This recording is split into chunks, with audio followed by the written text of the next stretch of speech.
noches a todas, a todos, a todes. Pues nos da mucho gusto tener hoy este conversatorio, Educación Política en la Historia de las Mujeres Trabajadoras en Chile y Latinoamérica, aproximaciones desde la genealogía feminista. Este es un evento que se está haciendo también entre el CELA y la SIGU en el contexto del 8M, y pues nos da muchísimo gusto y agradecemos mucho que hoy nos esté acompañando la doctora Isidora Salinas Urrejola, que es profesora asociada en la Facultad de Humanidades en la Universidad de Playa Ancha de Ciencias de la Educación en Valparaíso, Chile. Es doctora en Historia con especialización en Historia de Chile, y su trayectoria de investigación se alinea con la historia social, con foco en el estudio de las mujeres y la memoria. Es coautora del libro Camarines de Mujeres, Memorias de Prisioneras Políticas del Estadio Nacional Chile 1973, y de Historia del Trabajo y la lucha político-sindical en Chile, hitos fundamentales, en 2021. Entre sus publicaciones referidas a los estudios de maestras se cuentan Formación y desarrollo de las preceptoras chilenas, características del trabajo docente y la profesionalización 1840-1900, Política gremial y feminismo popular, la politización de las maestras de la Asociación General de Profesores, Chile 1923-1934, y Educación femenina en la República Conservadora, Plan de estudios para una niña de Mercedes Marín del Solar, Chile 1840. Actualmente coordina la investigación titulada Los aportes de las maestras Sara Perrin y Aidea Socar al desarrollo de la experimentación en la educación pública, Chile 1928-1973, financiado por el Ministerio de Educación y Universidad de Playa Ancha 2025-2026. Bueno, pues muchísimas gracias por estar acá, aprovechando que estás en esta estancia, en esta visita académica, y gracias por compartir este día con nosotros. No sé si ya está la transmisión, ¿no? Pero bueno, cuando estén nos avisas para que avisemos. Sí, bueno. Ok, bueno, pues entonces le damos por favor la palabra y después tendremos a la doctora Carla Ulloa para los comentarios. Voy a ver si puedo sacarlo, porque como estoy con un poquito de resfrío, voy a estar tomando agua también. Bueno, muchas gracias Andrea, muchas gracias Carla por la invitación, al CELA y también al área de género de la Universidad UNAM. Bueno, la idea es que hoy día pueda compartir en un periodo más o menos breve, entonces, desde dónde me posiciono, cuál es la metodología, ¿no es cierto?, cuál es el enfoque, la entrada, la salida de las temáticas que estudio y a las que también fui invitada a comentar. Bueno, decir que la línea de trabajo que estoy llevando adelante desde la época del doctorado, y por supuesto hay un resultado ahí en la tesis de mi doctorado, tiene que ver con estudiar a las profesoras primarias, ¿no? A las maestras primarias en la historia, particularmente en la historia de Chile. Maestras que por mucho tiempo, desde mediados del siglo XIX hasta el golpe de Estado en Chile, que es en 1973, se forman casi exclusivamente en las escuelas normales. O sea, habría que decir que en Chile existieron escuelas normales, al igual que en la mayoría de los países de América Latina y al igual que en México, desde el siglo XIX hasta el golpe de Estado de Augusto Pinochet, ¿no es cierto?, que inaugura la dictadura de Augusto Pinochet, que fue una de las primeras medidas tomadas una vez aconteció el golpe de Estado, entonces cerrar las escuelas normales, por lo que hoy día, por ejemplo, para estudiar, para ser profesora primaria, uno lo hace, ¿no es cierto?, en la universidad, ¿ya? Entonces, a diferencia de México, habría que poner como esa primera distinción, es que en Chile hoy día no hay escuelas normales para formación de profesoras primarias. Entonces, yo me aboco al estudio de este profesorado en la dimensión normalista, es decir, en el periodo previo al golpe de Estado de 1973, estableciendo una línea, digamos, desde el golpe hacia atrás. y claramente, ¿no es cierto?, dialogando entre el pasado y el presente, que es como un ejercicio permanente también que hace. Luego voy a poner aquí entonces la presentación.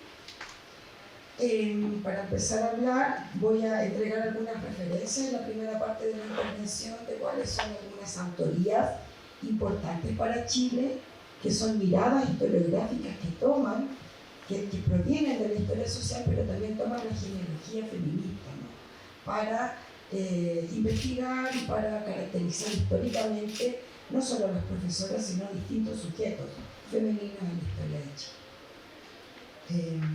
Desde ahí entonces nos situamos evidentemente desde un método genealógico, que habría que decir quizás que a diferencia de México y del Caribe, me parece que en Chile estamos un poquito más atrás en relación a los avances y al desarrollo que tiene la perspectiva genealógica en los estudios feministas, no porque no tenga cabida, sino más bien porque me parece que es más reciente nuestro proceso, digamos, de estallido feminista es del 2018 en Chile, y por lo tanto desde ahí me parece que ha surgido una serie como de un campo, se ha abierto un campo, han surgido muchas iniciativas de investigación para, ¿no es cierto?, incorporar el método genealógico también como una herramienta para estudiar desde la perspectiva política entonces las experiencias feministas en la historia de Chile, ¿ya? Y aquí quisiera partir con una cita de una profesora de filosofía, una poetisa también, que es perteneciente al pueblo mapuche chileno, que se llama Daniela Catrileo, y que en un texto, ¿no es cierto?, que en un libro que ella escribe que se llama Sutura de las Aguas, un viaje especulativo hacia la impureza, ella tiene, ¿no es cierto?, una de sus frases que me parece muy significativa y convocante para esta conversación, señala y dice: porque somos una genealogía rota y mezclada, esa es nuestra política contra el olvido, el camino intermedio de un pensar memorioso. Lo voy a repetir: porque somos parte de una genealogía rota y mezclada, esa es nuestra política contra el olvido, el camino intermedio de un pensar memorioso. Ahora, si bien ella, ¿no es cierto?, esta frase la señala en el marco de su texto, que lo que hace es trazar el origen y el recorrido de una palabra, que es la palabra champurria, que en la lengua mapuche significa mezcla, y justamente ella se define como mujer mapuche champurria porque es hija de padre mapuche y madre chilena, digamos, blanca mestiza, es decir, mezclada. Entonces, si bien ella, estas frases sobre la genealogía y el pensar memorioso, digamos, la señala para esa realidad, sí yo la estoy tomando entonces porque pienso que nos sirve también tomar la idea de este pensar memorioso como un ejercicio recurrente cuando desde la historia entonces nos queremos aproximar a la historia fundante o desde los orígenes, ¿no?, de los procesos que tienen que ver con, digamos, la historicidad de las mujeres en las distintas dimensiones y perspectivas que las queremos estudiar. Entonces, desde ahí proponemos articular un método de investigación histórica en nuestro trabajo sobre maestras y en general también sobre mujeres, para estudiar los procesos de las mujeres en el campo, particularmente de la educación, pero articulado con la política y el trabajo. O sea, nosotros a las maestras las miramos como trabajadoras, ¿no?, como mujeres trabajadoras de la educación y también como intelectuales que piensan la educación y piensan críticamente la realidad que las rodea y la realidad también que rodea las condiciones, ¿no?, donde ejerce su trabajo de formador, ¿ya?, o de educador. Entonces, de esa forma nos interesa entonces identificar los vínculos que hay entre las genealogías feministas y los trabajos de la memoria desde la perspectiva de la historia. Es decir, genealogía y memoria, en ese sentido, los tomamos como conceptos, categorías que lidian, ¿no?, que convergen y que pueden conversar y dialogar en forma permanente. Entonces, considerando las distintas acepciones y perspectivas que tiene la genealogía como teoría y método, ¿no es cierto?, nos vamos a remitir más bien en esta intervención a las vertientes de investigación feminista que apuestan a recuperar, a recobrar saberes, discursos prácticas, experiencias de mujeres, poniendo el foco precisamente en esto último, en la experiencia que, digamos, en términos históricos, la denominaríamos como la historicidad, que justamente tiene que ver con esa experiencia. Ahora, esta aproximación contribuye a deconstruir las relaciones de género que están presentes en la generación de conocimiento histórico sobre las organizaciones docentes y los proyectos educativos transformadores. En general, la historiografía de la educación que aborda las organizaciones docentes y el desarrollo de la educación primaria lo ha hecho hasta ahora casi exclusivamente observando la experiencia masculina en esos procesos. Entonces lo que intentamos hacer justamente es derribar algunos sesgos que tienen que ver con esas miradas que son patriarcales y de alguna manera incorporar entonces desde la genealogía, ¿no es cierto?, también la experiencia de las maestras en esos procesos. Sobre todo considerando que cuando comenzamos los estudios de maestras, fácilmente cuando realizábamos las fuentes tradicionales para estudiar la educación primaria en Chile, no era difícil encontrar nombres, ¿no?, y acciones de maestras en esos procesos en las fuentes, lo que señala claramente que además, ¿no?, de un ejercicio de buscar en las fuentes esas experiencias, también hay una suerte de actitud, ¿no?, del gremio de historiadores, donde, ¿no es cierto?, desde una mirada más bien sesgada, omiten, invisibilizan de manera casi natural también esas acciones de mujeres en esos procesos que estamos mirando. No sé si se entiende, ¿no? Entonces, ¿desde dónde miramos? Otra cuestión importante que hemos conversado con Carla y también lo hablamos en el curso donde fue invitada el otro día en su asignatura, ¿no es cierto?, en el programa de estudios latinoamericanos, esta idea de que cuando miramos el pasado de la historia, desde la genealogía o desde los estudios críticos del poder, que abordan entonces la recuperación de las experiencias, evidentemente las preguntas que nos hacemos tienen que ver con el presente que estamos viviendo, y en el caso de estudiar a las maestras tienen que ver con preguntas que nos hacemos desde la realidad actual, la situación actual de la educación y de los actores de la educación. Y entonces ahí miramos el avance y las políticas, ¿no es cierto?, educativas que provienen de los estallidos feministas en los países de América Latina entre los años 2018-2019, que son procesos que tienen como resultante cuestiones similares, ¿no?, que resultan justamente en las legislaciones, ¿no es cierto?, y los protocolos que de alguna manera regulan y sancionan las relaciones de género al interior de las instituciones educativas, de educación superior, pero también de educación secundaria y en algunos casos primaria. Tal fue lo que pasó en Chile, de hecho en 2018. Entonces, justamente el avance, ¿no es cierto?, de los movimientos de restauración conservadora también se dan en esta historia reciente como respuesta precisamente a los avances de la política feminista, pero particularmente a los avances de la política feminista en contextos educativos.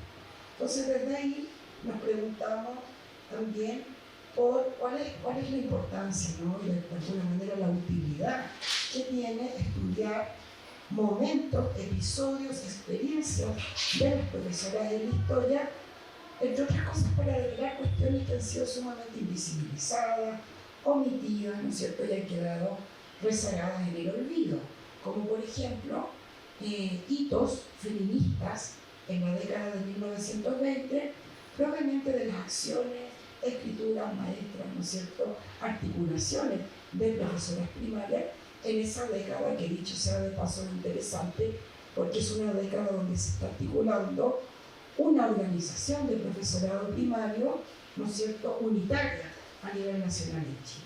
Entonces ahí es interesante ver cómo en esa primera experiencia fundante de articulación gremial, sindical, del magisterio primario, vemos con fuerza una voz, ¿no es cierto?, de maestras en pro de una política feminista, tanto en el gremio como en la educación. Y eso me parece interesante porque a propósito de las discusiones, ¿no es cierto?, que se han desarrollado en Chile, luego, ¿no?, del Mayo Feminista y de la, digamos, promulgación de esta ley que sanciona entonces la discriminación y la violencia en contexto de educación, aparece entonces de forma bastante bullente, ¿no es cierto?, y emergente una serie de colectivos y mucho interés en entonces reflexionar sobre el rol de las profesoras, el rol de las estudiantes en perspectiva feminista en los contextos educativos. Y en ese sentido me pude dar cuenta, ¿no es cierto?, en algunas instancias donde pude participar, que había desconocimiento respecto a estas experiencias fundantes de maestras en la historia de Chile, incluso llegando a ser como una idea bastante arraigada, decir, ¿no es cierto?, o pensar que el feminismo en la docencia en Chile aparece en el Mayo Feminista de 2018. ¿Ya? Entonces ahí me parece importante entonces justamente establecer un diálogo entre los estudios de maestra y justamente la perspectiva genealógica, además de servirnos para, ¿no es cierto?, recobrar esa experiencia, también nos sirve para insumar en términos también políticos esa reflexión que se está haciendo en contexto educativo a partir de cuál es el rol de las mujeres y también de los grupos de disidencia dentro, ¿no?, de sus marcos para poder entonces avanzar en las transformaciones, ¿no es cierto?, que se plantean. Entonces, voy a adelantarme un poquito, ¿no es cierto?, para mostrar algunas referencias. Una referencia importante es la historiadora María Angélica Illanes, que estamos mostrando la portada de su libro en la lámina, justamente porque ella plantea una perspectiva feminista para estudiar los sujetos femeninos en la historia, desde una visión que plantea que en realidad lo político en la historia, digamos la política de género en la historia, como se solía decir por mucho tiempo, nunca ha estado ajena a ella, siempre ha estado presente.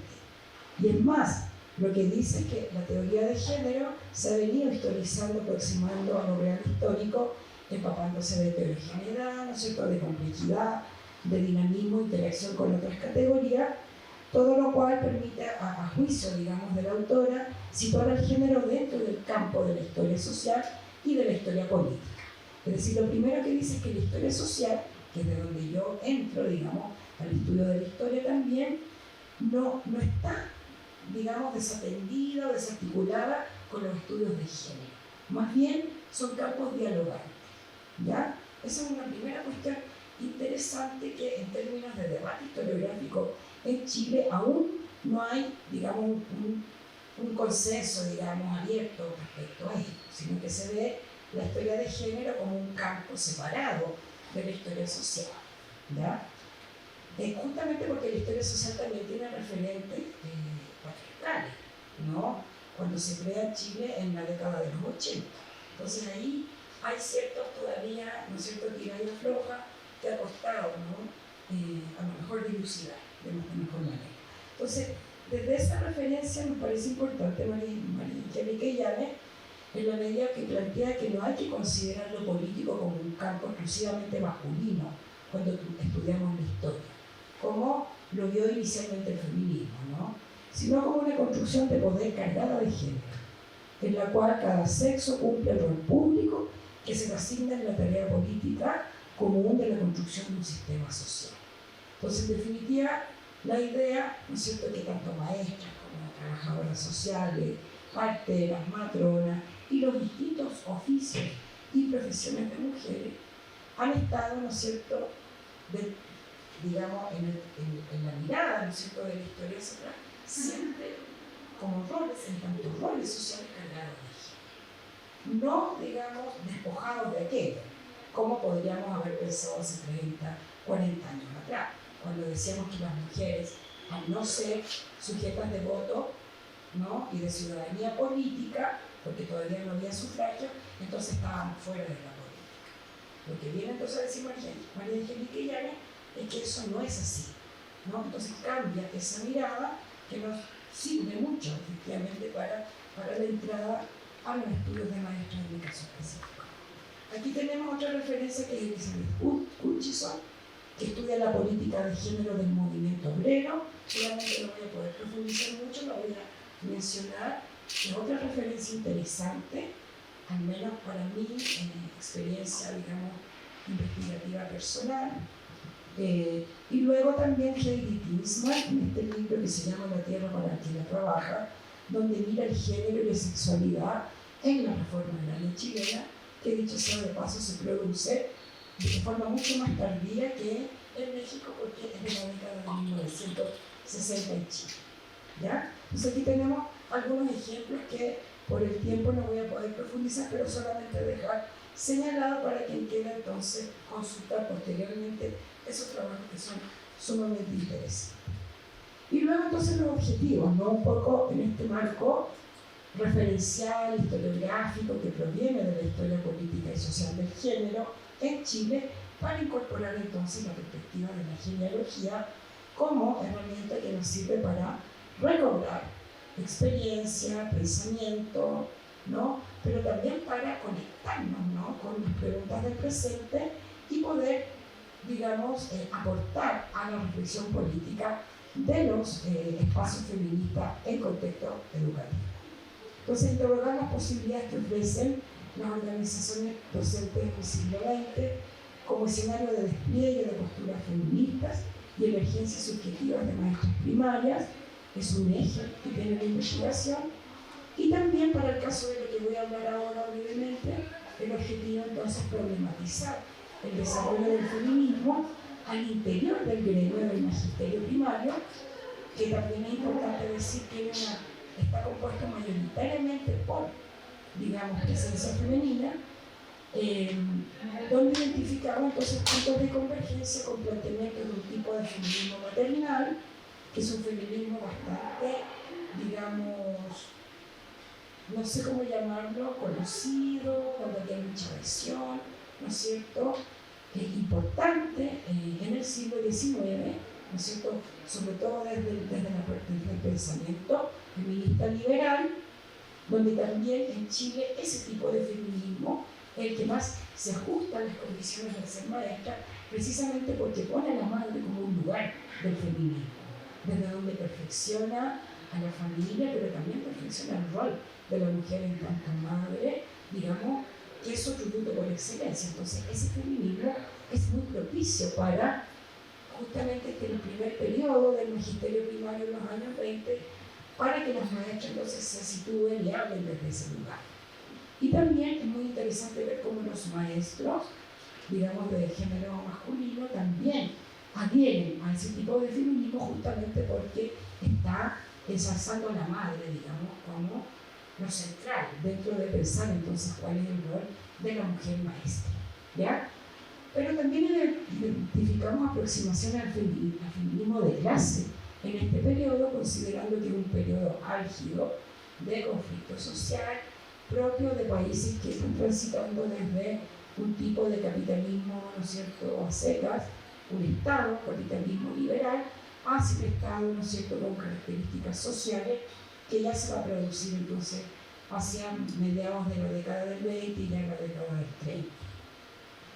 Entonces por ahí más o menos voy a mostrar algunas igual fuentes escritas por maestras en el periódico del magisterio, que es el periódico Nuevos Rumbos, donde entonces están apareciendo permanentemente en los números, ¿no es cierto?, escrituras, transcripciones de discursos, reflexiones, poemas, cuentos, ¿no es cierto?, de autorías de maestros. Por ejemplo, aquí en 1925, este texto que se llama La misión de la mujer, de la maestra Esther González, aparece claramente esta idea de lo maternal como un lugar importante para pensar el rol, ¿no es cierto?, el que está llamado a jugar la maestra en este periodo, donde dice que la educación femenina hasta ese momento es incompleta porque, por ejemplo, falta el ramo más importante, que para ella sería la maternología, ¿ya? Entonces dice que las alumnas tienen todos los criterios menos uno, el criterio maternal moderno. Es decir, se están posicionando en este feminismo de tipo maternal, pero mirando ya a la madre desde una perspectiva moderna.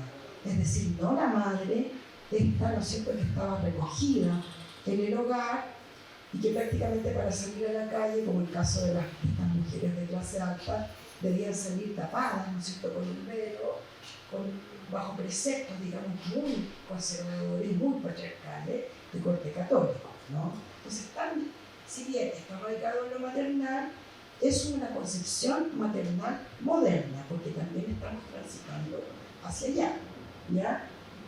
Entonces se dice que el instinto maternal es congénito, pero se precisan estudios para formar ese instinto, dice la maestra. La mujer instruida criará a su hijo sano. Esa es como la premisa central de este pensamiento feminista maternal. Mientras más la mujer instruida, más educada, cumplirá mejor y de manera más perfecta su rol de madre que cría a sus hijos de buena manera para que sean futuros ciudadanos de la patria. ¿Ok?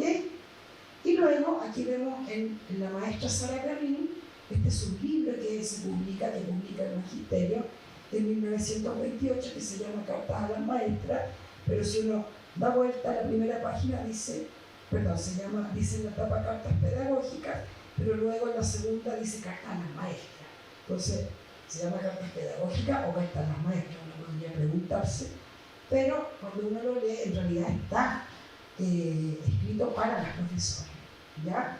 Y aquí la idea de feminismo maternal tiene que ver con otra cuestión y tiene que ver no tan solo con el rol de la maestra, sino también con el rol de la escuela. Es decir, la escuela como madre, ¿ya? La escuela dice madre del niño, madre tan amante como la madre natural, que debe abandonarlo por la fuerza de la vida a fin de ganarse la subsistencia. Es decir, la madre trabaja, entonces tiene que dejar a su hijo en la escuela. Y ahí está la maestra.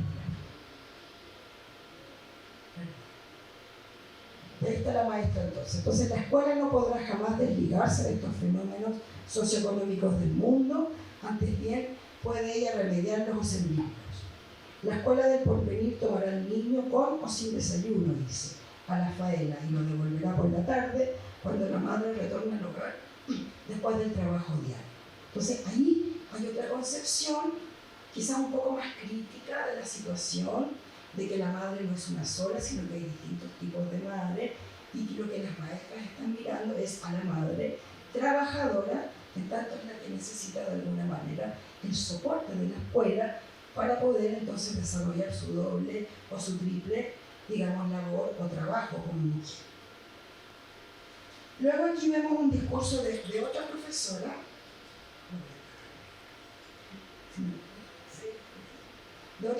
que se llama Abdolomira Urrutia, y que es una profesora que tiene un poco más de repercusión en la historiografía, porque pronunció un discurso que ha tenido mucho eco, pero sin embargo no se lo ha estudiado a esta maestra en profundidad y un poco también a lo que estaba abocada.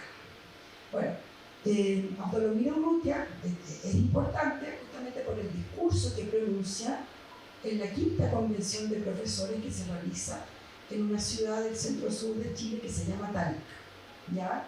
Y una de las cosas que produce, o por qué produce tanto revuelo en la sociedad, digamos, de la época, es porque en realidad cuando se habla del punto de la liberación de la mujer como un punto que están discutiendo en la asamblea de los maestros, lo que hace Abdolomira Urrutia es que dice que si se va a hacer un voto en favor de la mujer, tiene que ser un voto específicamente en apoyo a la madre soltera, que es la realidad de la mayoría de las mujeres del mundo popular en Chile en ese minuto, y también se debe completar, digamos, ese apoyo con un voto al amor libre, digamos, como forma entonces de relaciones sexoafectivas entre parejas, debido también a la gran cantidad de problemas, ¿no?, y que se generan a propósito de la obligatoriedad del matrimonio y de, digamos, las vidas que llevan las mujeres dentro de esos contratos, ¿no?, que finalmente terminan siendo,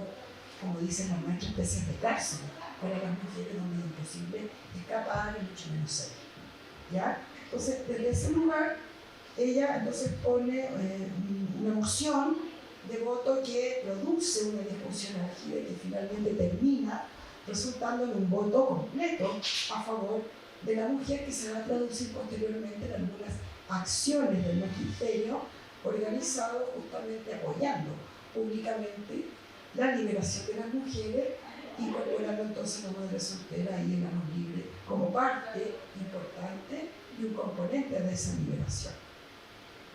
Aquí vemos algunas, también para ser rápida, dos recortes, ¿no es cierto?, que elegí como para señalar que al igual que ahora las mujeres también en este periodo que sacan la voz para decir cosas, ¿no es cierto?, contra el status quo patriarcal, en este contexto el status quo conservador católico, ¿no es cierto?, tiene, digamos, penalizaciones, tanto sociales como políticas, como económicas, de distintos ámbitos, ¿no?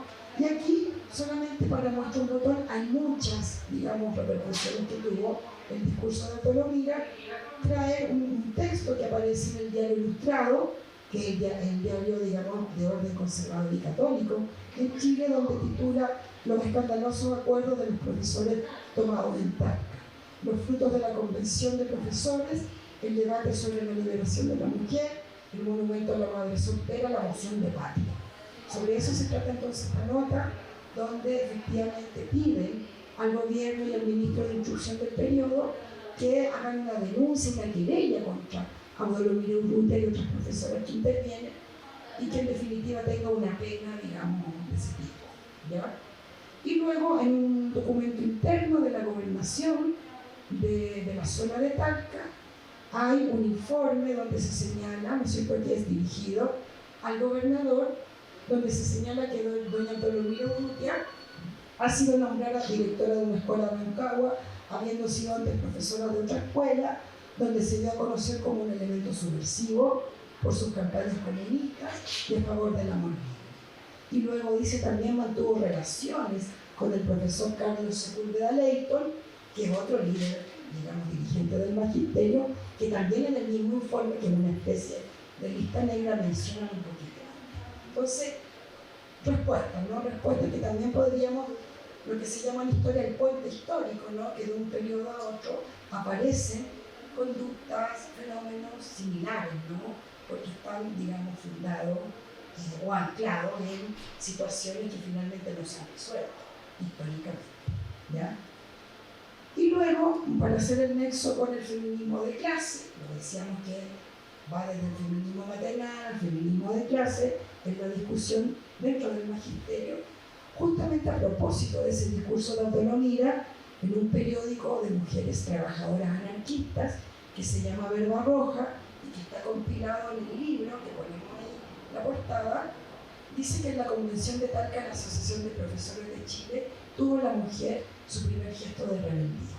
O sea, lo están diciendo trabajadoras anarquistas, ¿no? Ese día un grupo de maestras puso su sentir serenamente, llamando a las mujeres, exhortándolas a sacudir la inercia que las adormece y las mantiene eternamente atadas a esta dura y vergonzosa esclavitud. Bueno, la idea entonces que recupera, ¿no?, el discurso de las maestras en esta dimensión de esta profundidad crítica que tiene, sobre todo la reflexión de Autonomía, y se hacen parte, ¿no?, se identifican con esa mirada, ¿ya? Y aquí que a lo más noble, dice, a lo más sublime que sostuvimos se levantan la prensa conservadora, el clero y los políticos a ahogar con la amenaza lo más grande, lo ideal, como ese ejemplo que vimos anteriormente de estas querellas y de estas listas negras que empiezan a aparecer. Y luego, para terminar, mostrar una segunda profesora, son varias, que intervienen en esta convención de 1927, que es un año y es un espacio que estamos mirando como un hito fundante del feminismo en la docencia en Chile, ¿ya? Entonces aquí Noemí, que es una maestra de artes plásticas, que también, además de su discurso, incorporamos al costado un óleo sobre tela que ella pinta también, y que si vemos una mujer que aparece llorando, ¿no es cierto?, detrás de unas barreras, de unos barrotes, tipo cárcel, y además con un velo también que le cruza, ¿no es cierto?, sobre la frente y una parte del ojo, ¿no?, de la mirada. Entonces, es muy representativo quizás de lo que ella también plantea en su discurso, que es interesante porque es un momento de interpelación de esta maestra frente a los compañeros, digamos, hombres del magisterio, donde ella dice, se puede decir que la culpa de nuestra esclavitud está en nosotras mismas. Ya eso es como un diagnóstico de las maestras en este periodo. Pero dice, he encontrado gran parte de la culpa en los mismos hombres que forman nuestro ambiente. Si los hombres estuvieran libres de prejuicios, pero ellos también los tienen para nosotras, para sus hermanas. ¿Cuántas mujeres han abierto sus ojos y han visto de repente que viven en una honrosa esclavitud? ¿Y quiénes son sus carceleros? A propósito también del cuadro, los miembros más cercanos de su familia. Por esto es que gran parte de culpa de nuestra esclavitud la encuentro yo en ustedes, le dicen los profesores. Compañeros que no saben formar en la familia un ambiente propicio a la liberación de la mujer. Hay generalmente un miedo, un gran temor de que nosotros pues seremos feministas y se teme cualquier adelanto interpretándose todo el feminismo como masculinización. ¿Ya? Entonces desde ahí, si bien esto es solamente unas pinceladas, ¿no?, de lo que hemos encontrado en la investigación, en las fuentes primarias, podemos mirar entonces y reconocer que estamos asistiendo en 1927 y en el contexto que orbita ese año, una suerte de proceso fundante, original, primario quizá, de feminismo en la docencia primaria, que sin duda dialoga con otros procesos que vienen del siglo XIX y que son los que estudia Carlos, ¿no?, a propósito de mirar a las mujeres editoras de periódicos, mujeres escritoras, mujeres periodistas, diríamos, que también están planteando cuestiones que tienen que ver con cosas similares, ¿no?, para su contexto. O sea, romper no solamente con cuestiones que obstaculizan el desarrollo de las mujeres, sino que con esta idea también de interpelar a los propios hombres de su contexto, de su entorno, entendiendo que también el feminismo aboga por una transformación de la condición de las mujeres, pero también de las condiciones, digamos, más amplias sociales, ¿no?, del entorno social. Entonces, por ahí a lo mejor podemos dejarlo para ver si después hay algunas preguntas y bueno, podemos a lo mejor abundar en algo.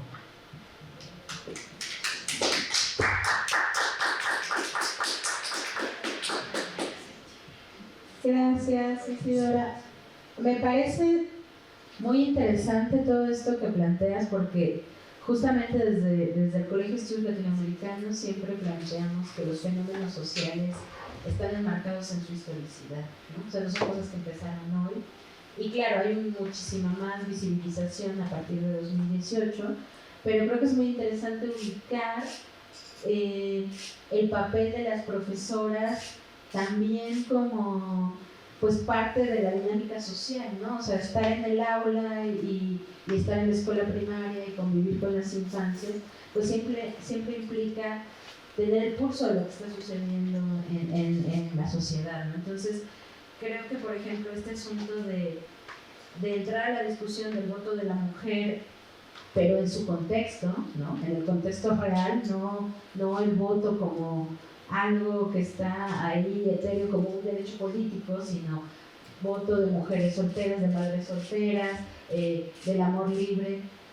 Esa mirada pues la da también el papel de las maestras, de la docencia, de su contexto. Entonces me parece súper interesante esto que nos planteas y creo que hay muchísimo que jalar por ahí para las personas que estén interesados en los estudios feministas, en la historia de las mujeres, ¿no? Y cómo también pues se ha invisibilizado en la historia oficial pues la experiencia de las mujeres en la historia y en la lucha política del magisterio. Entonces, bueno, las personas que quieran también hacer preguntas en la transmisión de Facebook las pueden hacer en los comentarios y por acá les pasamos a la doctora Isidora.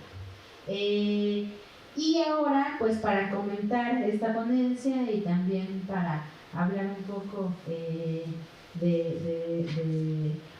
tu experiencia, pero también desde acá, tenemos a la doctora Carla Ulloa, que es nuestra profesora en la asignatura Zona Sur Andina en el Colegio de Estudios Latinoamericanos y también trabaja en la Coordinación para la Igualdad de Género en la UNAM. Entonces, pues justamente hablando de educación, universidad, feminismo, pues tenemos no solo tu tema de estudio, sino también tu tema ahora de trabajo desde el espacio universitario, entonces creo que eso es importante. Carla es historiadora chilena, residente en México, pertenece al Sistema Nacional de Investigadoras e Investigadoras, es doctora en Estudios Latinoamericanos por la UNAM, con un magíster en Estudios Latinoamericanos por la Universidad de Chile y profesora de Historia por la Universidad Católica de Valparaíso. Investiga las redes de maestras, escritoras, viajeras y redactoras de periódicos que trabajaron por los derechos de las mujeres desde la década de 1870 a la actualidad. Integra la Red de Ciencia, Tecnología y Género desde el año 2014. Entre sus principales aportes destacan el hallazgo de documentos perdidos, como el primer periódico de mujeres en Chile y diarios de viajes de chilenas del siglo XIX, la reedición de documentos históricos, entrevistas en profundidad, cruces entre literatura e historia y la participación en estudios de la memoria política de Chile reciente. Entre sus publicaciones destaca el libro Gabriela Mistral en México, La construcción de un intelectual, 1922-1924, de la Dirección General de Publicaciones, Fomento Editorial de la UNAM y la Universidad de Chile. Muchas gracias, Carla, y gracias también por haber invitado a la doctora Isidora Salinas a venir. Bueno, buenas tardes a las personas que nos acompañan el día de hoy. Muchas gracias por estar acá. Bueno, en esta ocasión tenemos un doble propósito. Por un lado, conmemorar una efeméride realmente trascendental para la historia de la mujer en este continente, que es el 8 de marzo, una fecha dura para la memoria, a propósito de lo que nos ha platicado Isidora, porque conmemoramos una matanza y conmemoramos también una organización política en torno a los efectos que tiene el sistema patriarcal en la vida de la mayoría de la humanidad. Recordemos que las mujeres somos la mayoría. Bien, entonces acá en la imagen tenemos el logo que ha creado la Universidad Nacional Autónoma de México para nuestras conmemoraciones. En las últimas semanas hemos tenido cientos de actividades y hoy ya estamos cerrando esta efeméride. Agradecemos muchísimo todo el apoyo que nos ha entregado la doctora Andrea González, coordinadora del Colegio de Estudios Latinoamericanos, y también vamos a dar paso entonces ahora para comentar la obra de la doctora Isidora Salinas.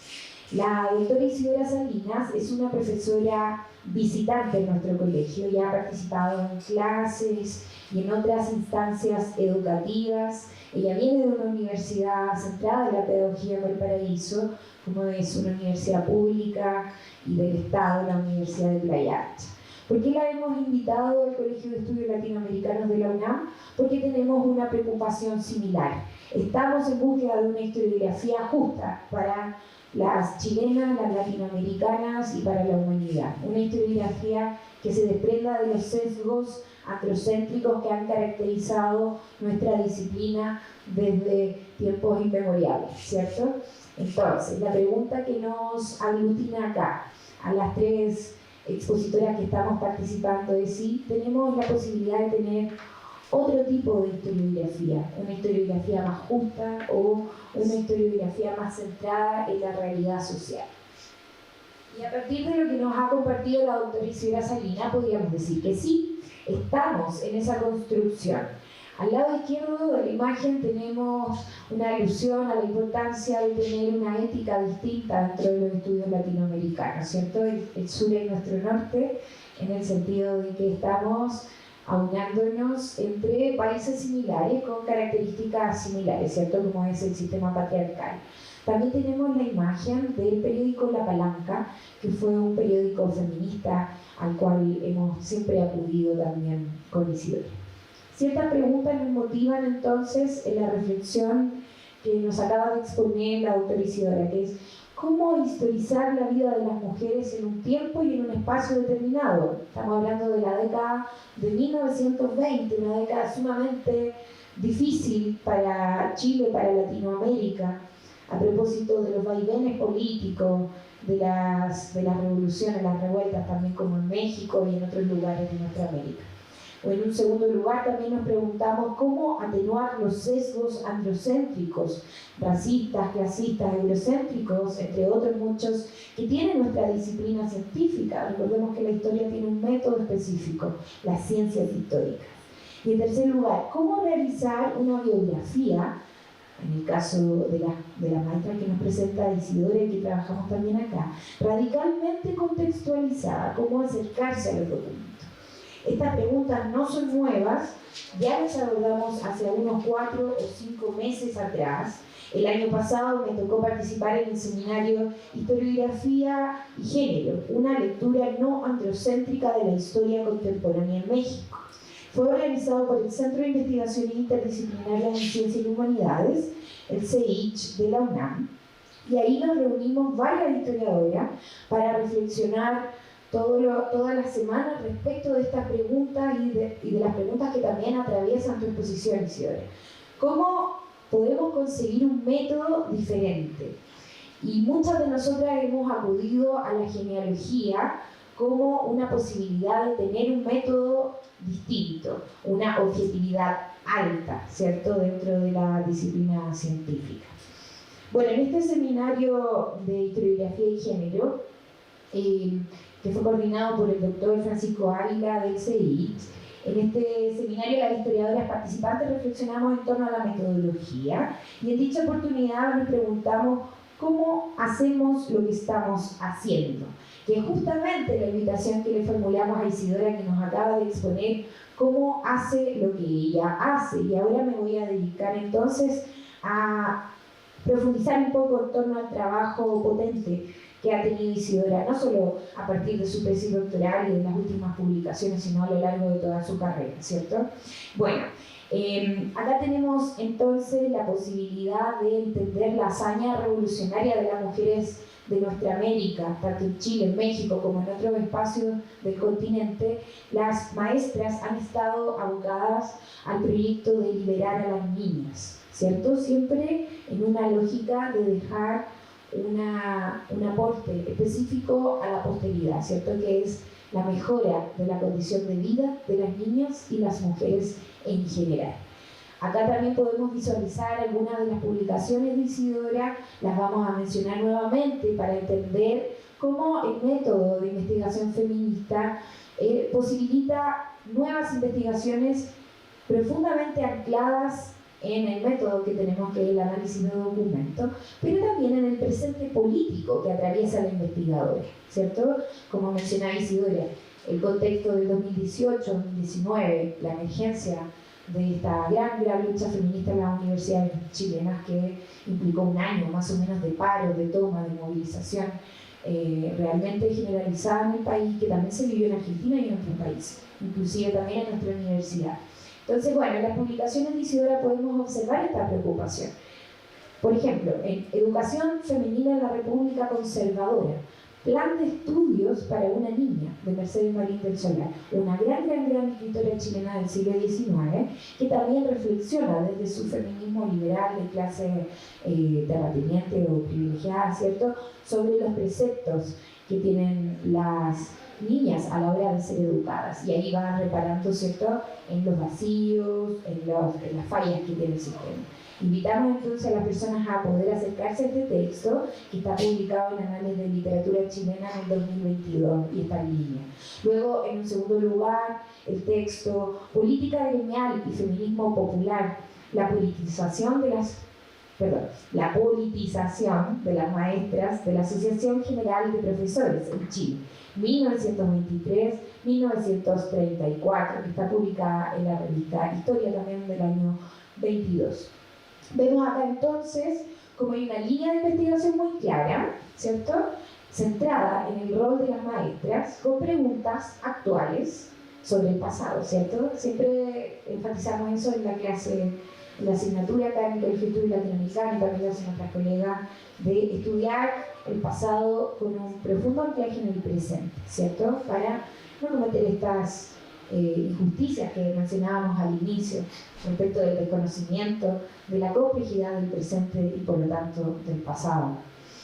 Isidora y yo integramos la Red de Historiadoras Feministas de Chile, un espacio donde varias colegas hemos compartido este interés común. También lo tenemos acá en la UNAM, como acabamos de mencionar en este seminario del CEICH, que es el centro que tiene el programa de investigación feminista más antiguo de la UNAM, ¿cierto?, y que es una mirada también latinoamericanista, por supuesto. Nuestros posicionamientos como feministas en Chile y en México están profundamente anclados en la realidad de nuestro propio contexto. En este caso, la publicación de Isidora, justamente acá en México, en la UAM, se titula Formación y desarrollo de las preceptoras chilenas, características del trabajo docente y la profesionalización entre 1840 y 1900, abarcando un periodo bastante importante en la fundación de instituciones y de movimientos sociales y políticos encabezados por maestras, donde las maestras tienen un rol fundamental en quebrar la lógica patriarcal de estos líderes masculinos que suelen ser citados. Para mencionar también otra publicación interesante en la que ha participado Isidora, que tiene que ver con Pública para la República, la Universidad de Chile, la construcción del Estado, ¿cierto? La principal universidad chilena, la mejor, la más antigua, la más prestigiosa, la que tiene todos estos antecedentes, una línea de tiempo impresionantemente nutrida, como vemos acá, al igual que la UNAM, ¿cierto? Son las universidades que encabezan el pensamiento crítico en Chile y en México, ¿no? Entonces acá Isidora también aporta con un capítulo dedicado a la educación y la ciudadanía. Como vemos, entonces hay una línea de investigación consolidada, que luego también podemos observar en el libro Camarines de Mujeres Prisioneras Políticas en el Estadio Nacional, que tiene que ver con la violación sistemática a los derechos humanos de las mujeres en el contexto de la dictadura cívico-militar chilena ocurrida entre 1973 y 1990, que sin embargo se extiende después de 1990 en los acuerdos firmados o también los acuerdos tácitos entre el dictador y los bloques políticos que gobiernan Chile en la década del 90, ¿cierto? Bueno, esta reflexión entonces, a partir de la exposición de Isidora, creo que podría resumirse, ya para ir finalizando mi intervención, en ciertos aspectos que para nosotras son súper importantes acá en México y también para las colegas que están habitando en Chile, ¿cierto? Que es cómo podemos producir una línea de investigación que tenga un método que desafíe las convenciones de nuestra propia disciplina, ¿cierto? Que es la línea de investigación feminista, en particular utilizando el método de la genealogía feminista. Y hemos visto los resultados. ¿Cuáles son esos resultados? Aparecen nuevos sujetos, aparecen nuevas interpelaciones. Vemos cómo estas características de las maestras de los años 20 y los años 30 son muy similares a las nuestras, ¿cierto? El amor libre, por ejemplo, o la preocupación por las madres que tienen un hogar autónomo, ¿cierto? Reflejando también la enorme deserción de los hombres latinoamericanos irresponsables y absolutamente cero aporte, como diríamos en Chile, en un coloquial chileno, ¿cierto? O sea, se desaparecen, pues. Y los hogares de las latinoamericanas, tanto en Chile como en México, están liderados por mujeres autónomas, que gestionan un montón de situaciones realmente difíciles y que a pesar de eso construyen organización de mujeres. Entonces, hoy día hemos tratado de abordar un tema muy grande. Por el poco tiempo que tenemos en este conversatorio, creo que vamos a tener que seguir platicándolo más adelante y afortunadamente son muchas las colegas que están en esta misma sintonía. Pero nos estamos preguntando lo que aparece en esta diapositiva en la parte de abajo, ¿qué es el tiempo? En sentido de que es el tiempo histórico, que es nuestro objeto de investigación principal, ¿cierto? El tiempo en un lugar determinado. En este caso, ¿cuál es la temporalidad de las mujeres? ¿Cómo podemos trabajar el tiempo de las mujeres? ¿Y por qué reflexionamos sobre el tiempo? Y acá vamos a finalizar entonces citando uno de los principios de nuestra asignatura acá en el Colegio de Estudios Latinoamericanos, me refiero a la asignatura de Zona Sur Andina, en la cual me toca participar, y es que el presente es el único tiempo que las mujeres tenemos, pero en ese presente se cuela el pasado a cada momento, tanto en la biografía personal como en la biografía familiar, como en el del país, como en el del continente. Vemos que los tiempos son flexibles, se van interpelando unos a otros, están cambiando permanentemente, y nosotras como investigadoras del tiempo también nos posicionamos frente a ese proceso de subjetividad, de subjetivación, de un método que parece ser muy científico, pero que para nuestros colegas, que hombres, historiadores, un gremio bastante heterocéntrico, a veces pasa desapercibido, ¿cierto? Se asumen las cronologías oficiales, hechas desde el Estado, sin considerar los movimientos sociales, sin considerar la participación de la mayoría de la humanidad. Entonces, bueno, esta ha sido la reflexión de hoy. Nos despedimos agradeciendo mucho esta posibilidad de diálogo, de intercambio que fortalece a nuestras universidades públicas latinoamericanas que tienen estos vaivenes sostenidos por profesoras, donde somos la mayoría, ¿cierto?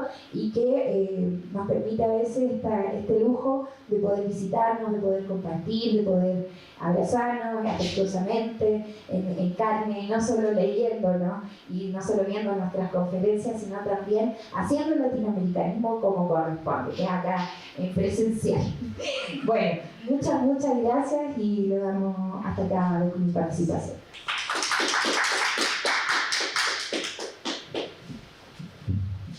Carla, muchas gracias. Creo que me parece muy interesante este asunto de la red de mujeres historiadoras. Creo que es de historiadoras feministas, creo que es muy importante el trabajo en red y es muy importante el reconocimiento del trabajo colectivo, la comunicación, el reconocimiento del trabajo de la otra, el diálogo y justo todos los retos que nos da hacer investigación en América Latina y seguirnos preguntando qué es tener esta mirada latinoamericanista, ¿no?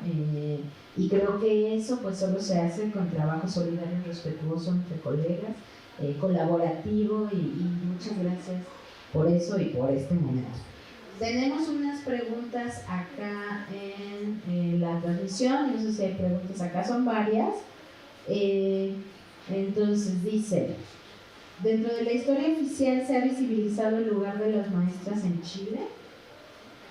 Dentro de la historia oficial se ha visibilizado el lugar de las maestras en Chile. ¿Sigue presente el movimiento feminista de maestras actualmente? Otra es, ¿había un sesgo en la educación de estas maestras por el factor social?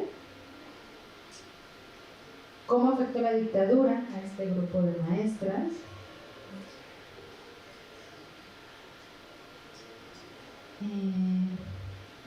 ¿Hubo un impacto concreto de las maestras en la formación de otras organizaciones obreras o educativas fuera del magisterio? ¿Y podría decirse que su feminismo tenía elementos anarcofeministas? Con estas mientras, no sé si acá tienen alguna pregunta. Oye, las preguntas bien interesantes, ¿no? Son grandes preguntas. Bueno, a ver, en la historia oficial, en la historia oficial de Chile no están las maestras, ¿ya?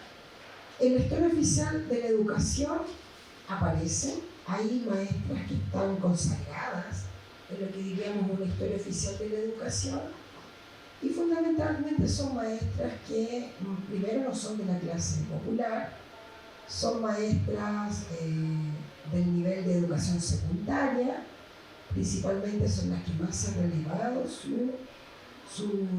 su aporte a la educación chilena, porque también la historiografía en este tipo de materias también sufre o adolece, digamos, de lo que también adolece la educación, que es una segmentación de clase, ¿ya? En Chile, cuando se forma el sistema de educación y se crean los niveles educativos desde el siglo XIX, aparece entonces desde el inicio una educación para ricos y una educación para pobres. Y por lo general eso, bueno, se sigue manteniendo hasta bien entrado el siglo XX y por lo general el pueblo, el mundo pobre, el mundo, digamos, los niños, hijos de la clase trabajadora, pero también del mundo marginal, solo pueden, digamos, tienen acceso a la educación primaria, ¿ya? Son las otras clases, ¿no? Las clases altas, las clases dirigentes y también los sectores medios que empiezan a aparecer en Chile. Ahí hay una discusión, pero ya los podemos mirar digamos, en el último tercio del XIX, y bueno, con un mayor desarrollo en las primeras décadas del 20, también acceden, ¿no?, a la educación secundaria y bueno, a la educación universitaria solo algunas que son más bien privilegiadas hasta bastante entrado el siglo XX, ¿ya? Si bien nuestra legislación que permite a las mujeres rendir exámenes para cursar la universidad de 1877, esa ley posibilitó esta vía, digamos, de desarrollo, de liberación femenina, que es entrar a la universidad, favoreció, digamos, básicamente para sectores más aproximados a la élite, ¿ya? Entonces la maestra primaria es una mujer que es un sujeto popular, mayoritariamente campesino, ¿no? Porque la escuela normal, desde que se empieza a crear en Chile, es una oportunidad de llevar una vida mejor para estas niñas pobres del campo. Y como también tiene un sistema de beca y de internado, lo que aparece mucho también en los registros, en las fuentes, es cartas de solicitud de madres, de padres que piden a la autoridad local, a la autoridad de turno, entonces, otorgar becas a sus hijas mujeres para entrar a la escuela normal para que tengan una mejor vida de la que tuvieron sus madres, sus abuelas. Entonces, una vía de ascenso, una vía también de liberación, porque el ser maestra, digamos, da conocimientos, ¿no es cierto?, intelectuales, pero también un salario que, aunque es mínimo, ¿no es cierto?, da una aspiración de una vida mejor.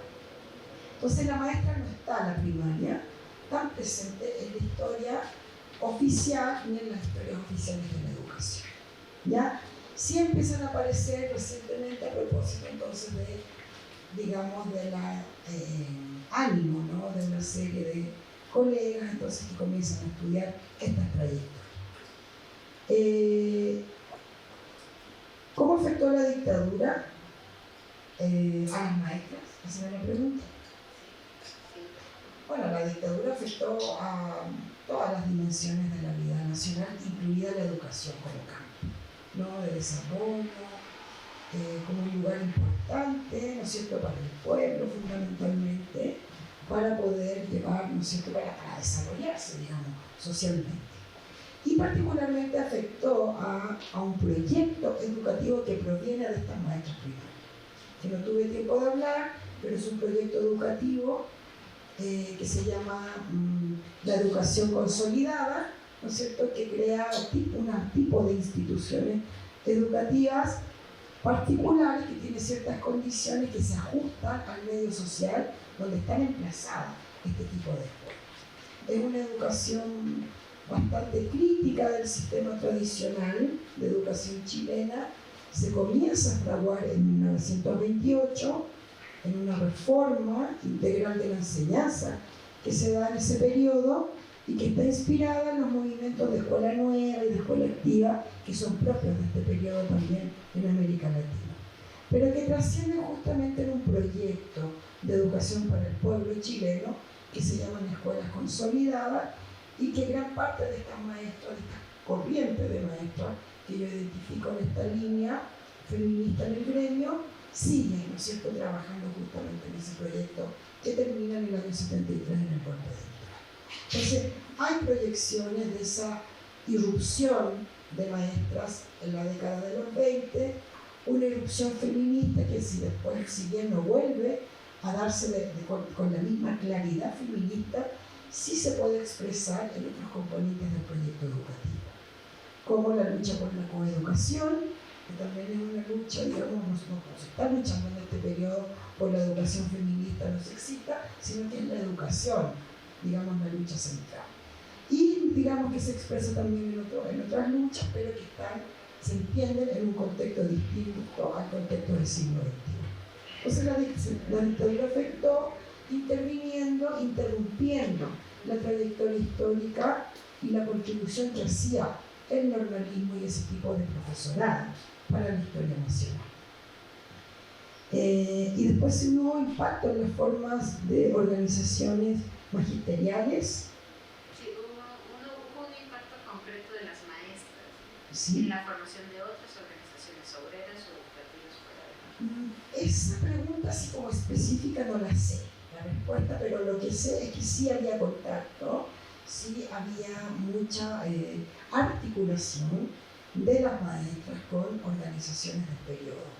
Principalmente porque el año 25 estamos en un proceso constituyente en Chile, ¿no? Es la constitución, digamos, el movimiento popular que se empieza a fraguar en 1919 y que finalmente resulta en un proceso constituyente que tiene bastantes características que no vamos a poder ahora profundizar, pero lo importante es que ahí se articulan las mujeres de clase trabajadora con las profesoras que se identifican con la clase trabajadora en este periodo.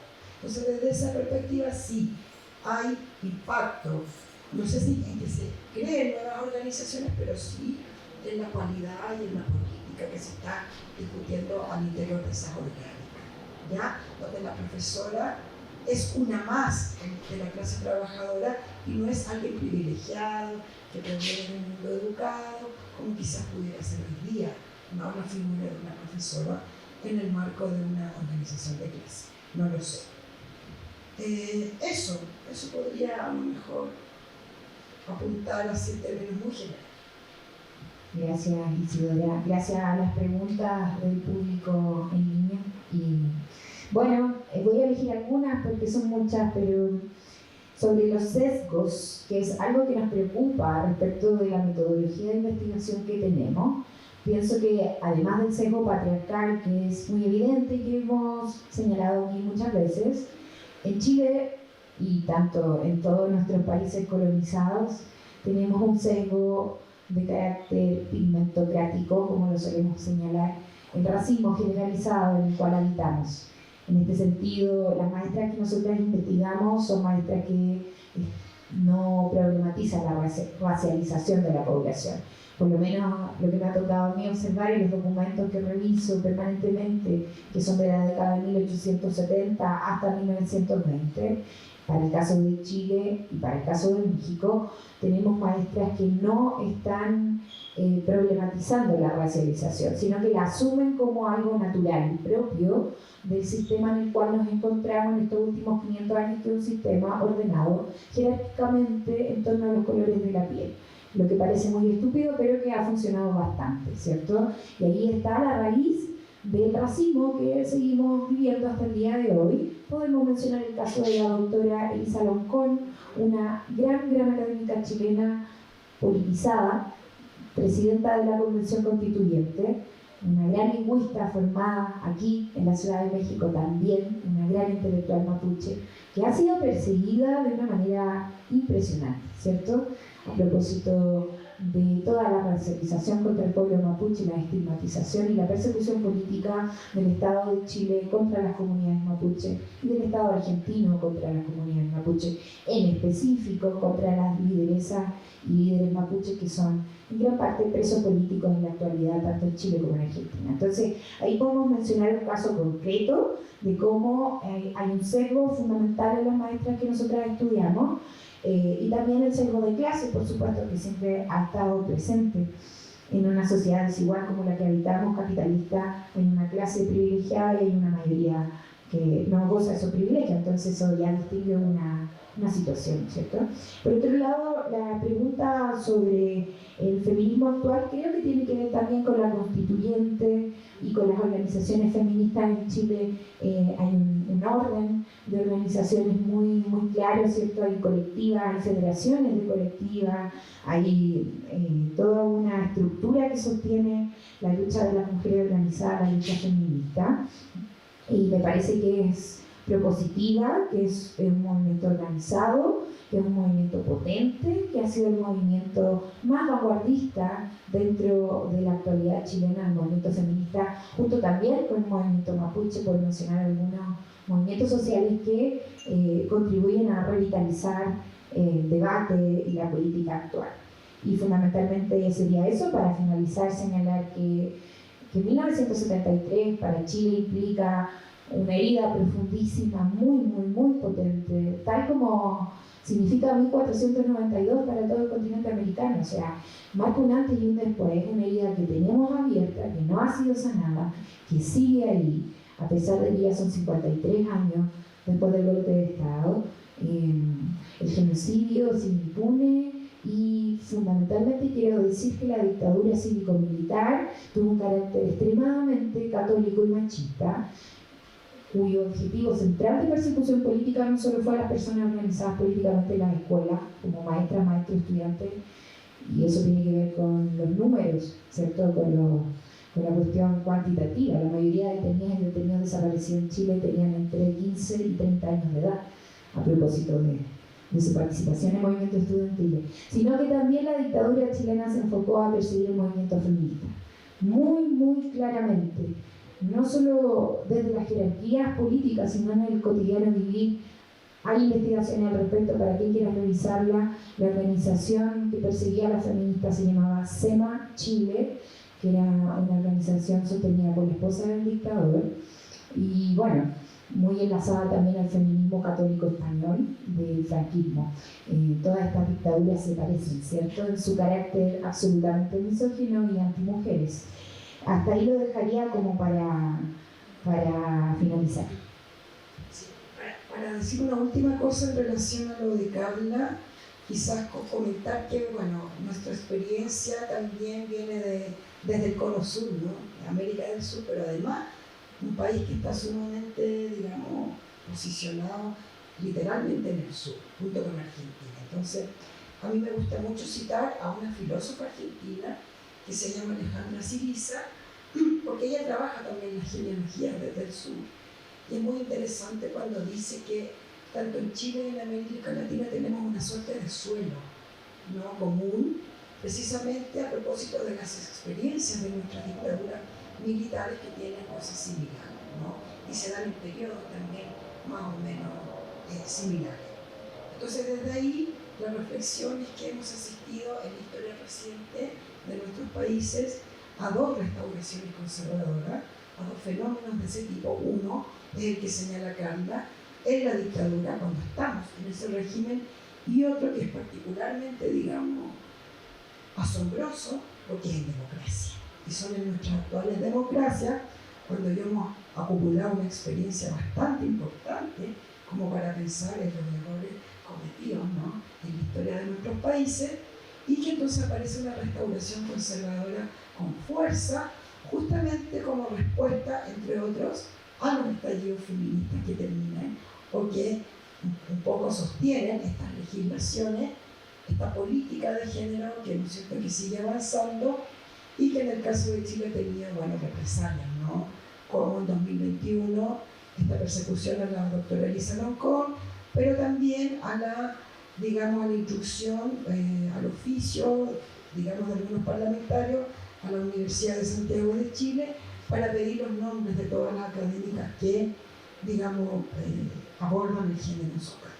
Entonces, ese tipo de cosas que parecen absolutamente superadas en el siglo XXI aparecen con fuerza cada vez que hay avances sustantivos, ¿no?, en este caso, de una política feminista. Así que solamente cerrar con eso como para pensar desde ahí. Pues muchísimas gracias. Esto último que acabas de decir creo que tenemos que tener los ojos muy abiertos. Y yo les agradezco mucho esta conversación. También les comentamos que la conferencia se va a subir a la página de YouTube de la Facultad de Filosofía y Letras, Difusión Filos, para que también se pueda consultar, y ojalá que esta sea la primera de muchos otros encuentros y discusiones e intercambios entre Chile y México. Muchas gracias. Gracias.